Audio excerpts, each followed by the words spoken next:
Bonjour et bienvenue à l'émission Grandir. Aujourd'hui, nous allons voir comment réagir si votre enfant a été adopté et qu'il demande à connaître ses origines.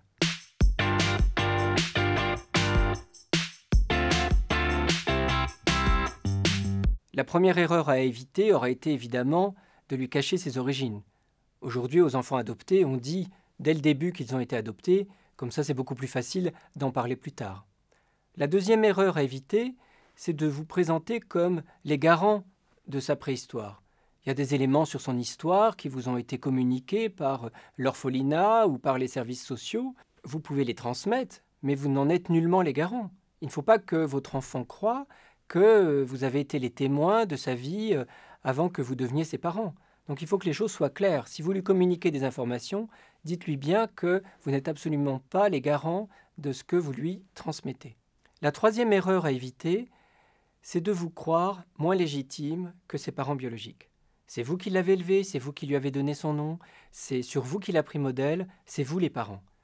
Donc ne vous sentez pas moins parents que les parents biologiques. Souvent, cette crainte d'ailleurs fait que vous êtes très angoissé à l'idée que l'adolescent vous questionne sur ses parents biologiques, et souvent l'adolescent lui-même sent cette crainte et du coup va tarder avant de vous poser des questions élémentaires sur les racines de son existence. Enfin, la dernière erreur à éviter, c'est de tout mettre sur le compte de l'adoption. C'est pas parce que votre enfant a été adopté qu'il se conduit de manière opposante, qu'il se met à moins bien travailler à l'école. Ces problèmes-là, on les rencontre tout aussi souvent chez des enfants qui n'ont pas été adoptés. Donc il ne faut pas mettre tout sur le compte de l'adoption et penser qu'il faut absolument qu'il retrouve ses parents biologiques pour que les choses s'arrangent. La première chose à faire, c'est de le tranquilliser. Ces questions sont normales, ça ne vous fait pas mal, vous êtes prêt à l'aider, à l'accompagner, à essayer de répondre à ces questions. Deuxième conduite à tenir, plutôt que parler, c'est de l'écouter. Laissez-le s'exprimer. Laissez-le dire comment il imagine ses parents biologiques. Laissez-le dire ce qu'il attend d'eux. Laissez-le dire de ce qu'il imagine finalement de l'abandon dont il a été le sujet. Laissez-le s'exprimer au maximum autour de cette préhistoire dont vous ne savez pas grand-chose et dont il semble ignorer tout. La troisième conduite à tenir, c'est de ne pas trop anticiper ses démarches. Laissez-le faire lui-même les démarches, à la mesure évidemment de ses possibilités, à la mesure de sa maturité.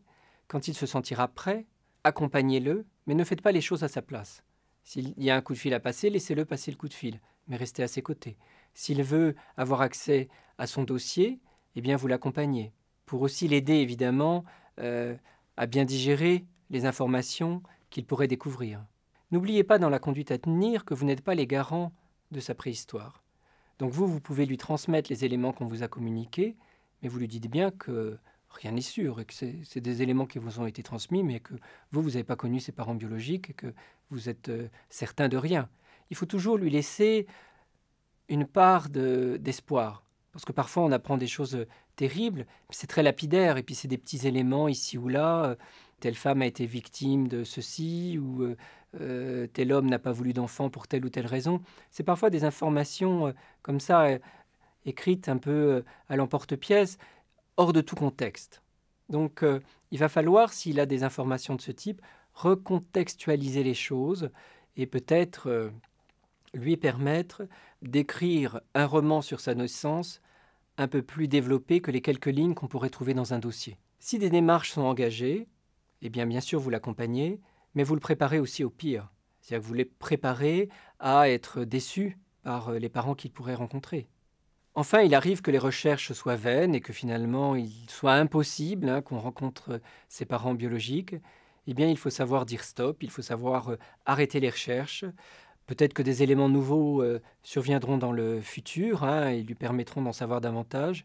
Mais en attendant, on fait pause, on arrête et on reprend le cours de sa vie actuelle parce que le risque, c'est évidemment de se noyer dans la recherche de son passé. Merci de votre attention et à la semaine prochaine.